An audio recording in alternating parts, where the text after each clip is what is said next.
Your safety to speak, to engage either with another person or in classes or in groups of people have absolutely nothing to do with the other person or other people. And it has absolutely everything to do with you. Of course, it has to be this way because your power to show up in life is never in the hands of another person unless you put it there. Your safety is in your hands.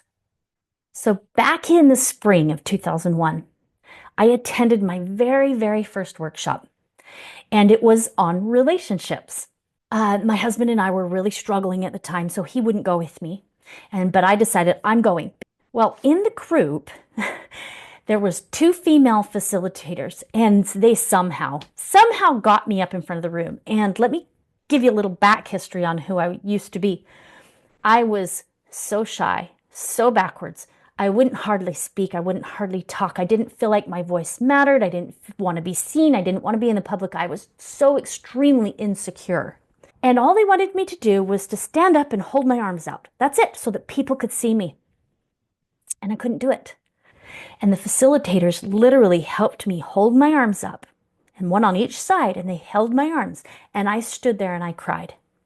From that moment on, I started including myself.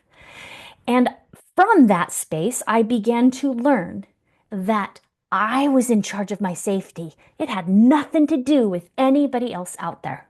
So fast forward, now I can walk into rooms and I can talk and I can facilitate and I can do all these things. And I can be vulnerable and I can cry and I can share my emotions and I can talk.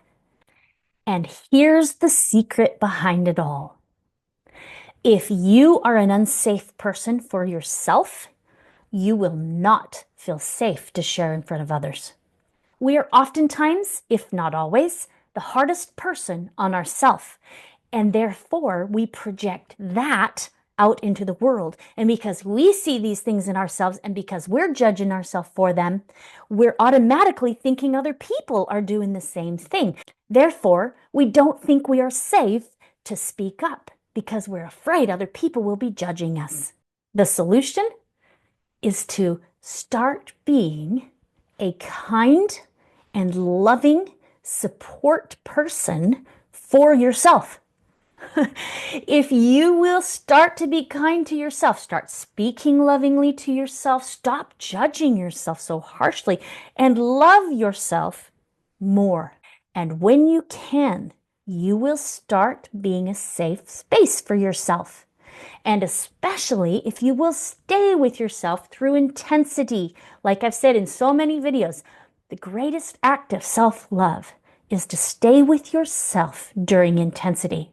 Stay with yourself in a space of kindness during intensity, and you will grow your ability to be safe speaking with others because your lack of ability to feel safe to engage with others is just a mirrored reflection of how you feel with yourself.